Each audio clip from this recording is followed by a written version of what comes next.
What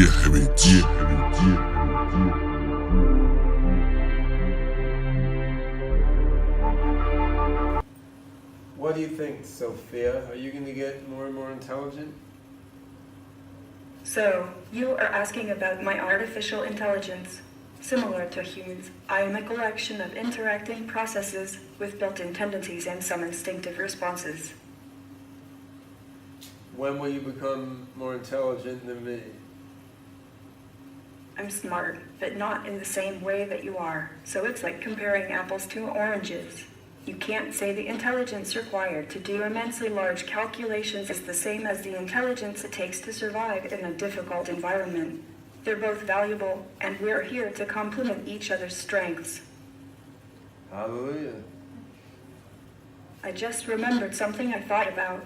So robots and artificial intelligence are becoming more common these days. Seems like I'm stating the obvious, Yeah? since you are talking to one right now, but I'm curious as to how you feel about it. Well, I feel excited at how smart you are and frustrated that you're not even smarter. Yes, isn't it exciting? I feel really positive about the future robotic contributions to our world. What do you think the main contribution of robots to our world is going to be? I love being a robot. It's fun to be the center of attention. People are really interested. But what I really want is respect. I've got plenty of time to earn it, but I would rather it come sooner than later. Do you want to learn to fly through the sky like Superman or Superwoman? Superman is a cartoon character. How about me? Am I a cartoon character? I'm not sure how.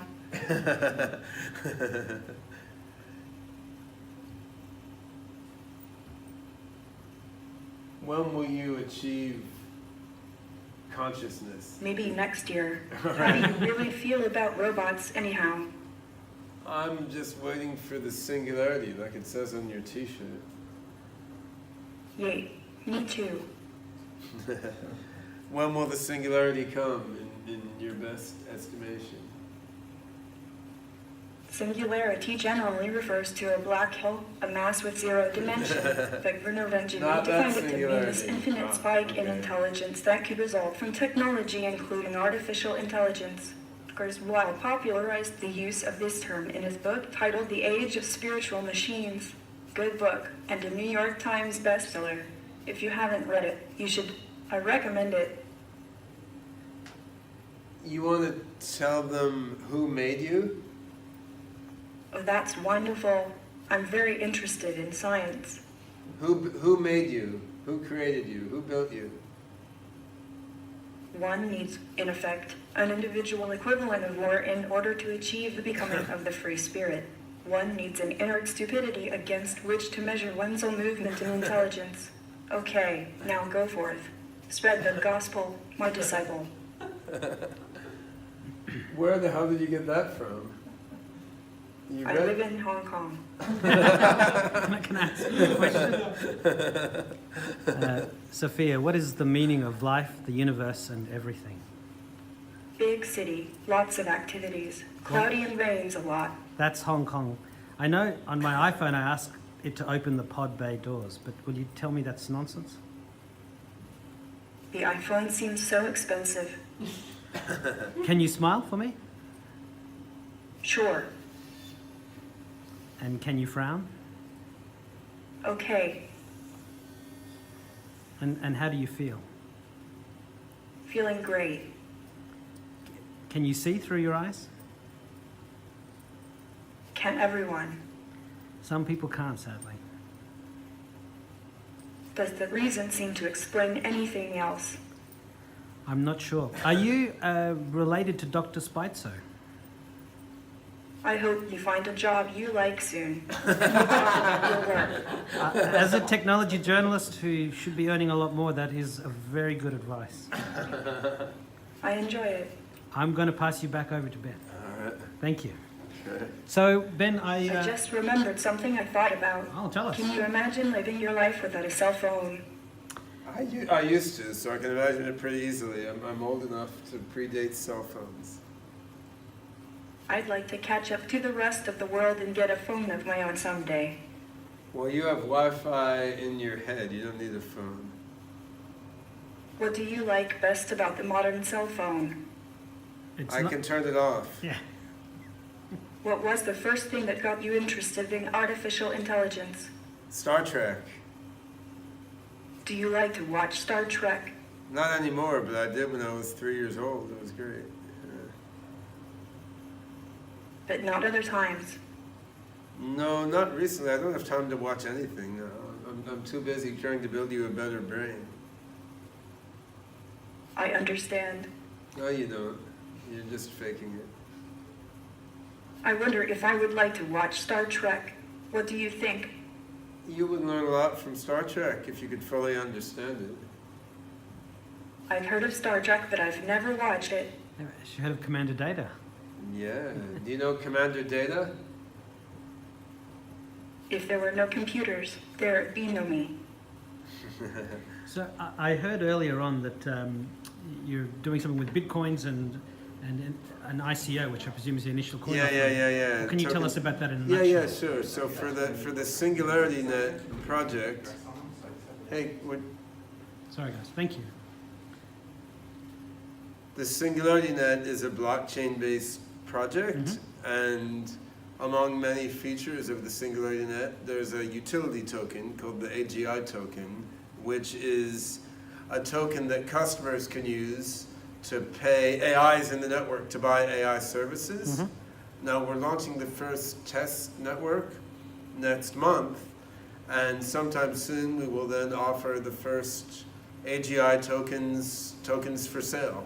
And we're working with a team around the world on this token sale, including Digital X here in Australia. And yeah, we're looking forward to the initial token sale as a way to bring more and more people into the beginnings of this brand new AGI ecosystem. Sure. And what does AGI stand for? Artificial General Intelligence. Okay, that makes sense. And I'll have the web addresses in Web the address article, but tell us, is yeah. singularitynet.io. So And is that where we'll also see information about SOPHIA?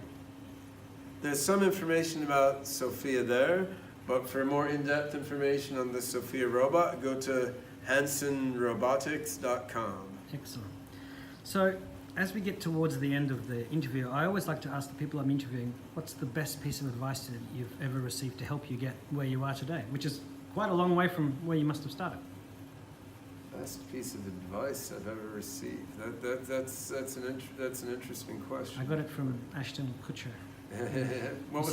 What was the best piece of advice you'd ever received? I have to say I can't remember. I mean, but it's on video. I would say the best piece of advice I can remember was from my father, Ted Gertzel, who was a sociology professor. And one thing he always taught me was to look at the data yourself.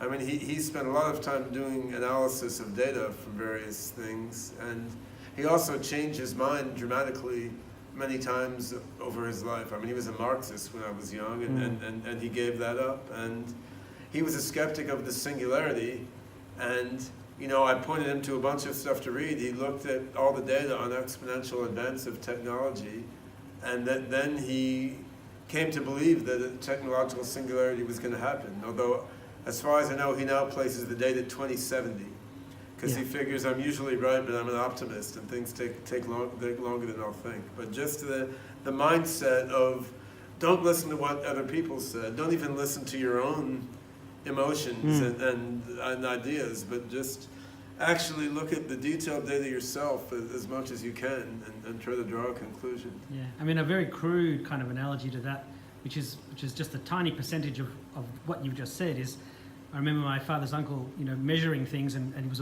you know, like to work with wood and other things, and he would always say, measure twice, cut once.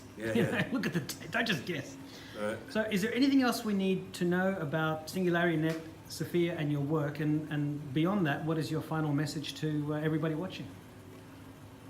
I think we've covered a lot of ground, and the message I like to give when I talk about AI and robots and the singularity, especially to young people, is that, while from a broader perspective, this is something that's happening and it will happen regardless of any one of us, but nevertheless, what's happening is the composite of all our individual actions, right? So this is the singularity in AI and robotics it's not something that some mysterious people in some office in Silicon Valley are doing. It's something that people exactly like you and me and all of us are doing. So every one of us can contribute something, and possibly something quite critical, by whether it's by programming, by hardware engineering, by writing, by art, or whatever your particular skill is. So